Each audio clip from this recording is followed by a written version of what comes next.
Well, this is the start of my Vise video. I've been watching all kinds of YouTube videos on how to create your own vise. So, my accumulation of parts so far, I got this tube here. I'm going to use that tube and another tube just like it. I'm going to cut it down so it slides in this tube. And then I got two pieces cut here. And I think it's like 1.5 inch angle. And that's going to be my clamp for the vise. It's 3.5 inches long. And I'm gonna take this thing and weld it to this base plate right here.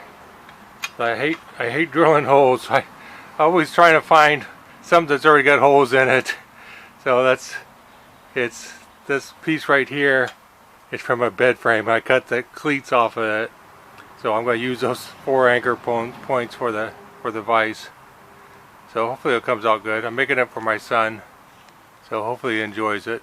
All right, bye.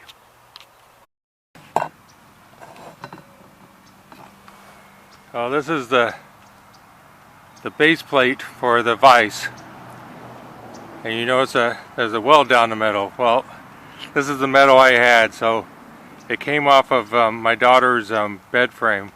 And I cut off the cleats and then welded them together. This is the bottom plate. So that's one thing I don't like to do. I don't like to drill holes. So anything I see with holes in metal, this is like a little over 1/16 of an inch thick. So there'll be plenty of strength to hold it, especially with all those connectors going into the wood or metal. All right.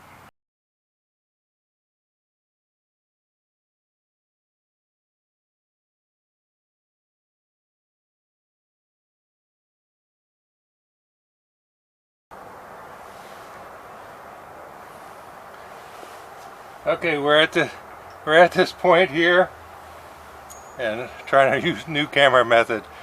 You wouldn't believe what I'm setting my camera on.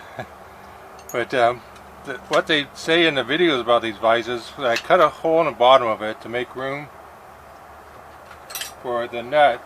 What I should have done, I just thought the bigger the better.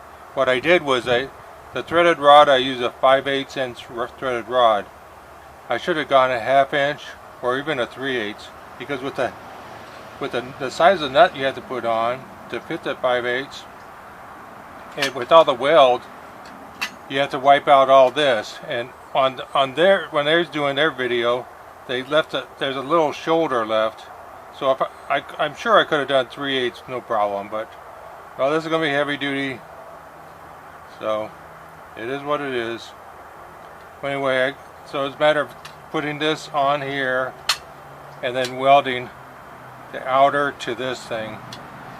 So we shall see. And another thing was to make sure, because I added a lot to this. I added a lot to this side right here to make it meet at that critical point there at the base plate. So there's a lot of protrusions right there. You have to make sure there's nothing sticking out, because you want this thing. You see how nice that slides right here? That's what you want. And it's going to be a tight groove, so I mean a tight spacing. It won't be like a bunch of slop. If these shoulders or the top had a little more spacing on it, that'd be pretty sloppy. But this is a nice, straight, smooth fit. All right. Hopefully next time it'll be done. All right. Bye. Okay. Things on the vise that I would have done differently. Number one, the base plate. The base plate I made out of 2 pieces, and I put a weld down the middle. A dumb thing to do. You need to have one piece and thicker. Thicker would be better. Like 3/16 I would say would be minimum size, because you're welding a nut to the bottom of the base plate. So any fluctuation on that thing, on the size, is going to affect how the thing's put together. That'd be number 1 on my list. Number 2, threaded rod. I made mine out of 5/8 inch threaded rod. I think a better size appropriate would be a 1/2 inch or 3/8 inch, because then the nut wouldn't be so big. Because I was using 1.5 by 1.5 square tubing, so the fit in that, by the time you get a weld on that big of a nut, it gets too close to the sides. Number 3, accurate on your parts. Make sure you cut it accurate, because on one side I cut it short, and so I used round bar to make up the difference. Well, that's be better to make it right size. And the last thing I could think of right there on it was the inside nut close to your handle where you're turning it.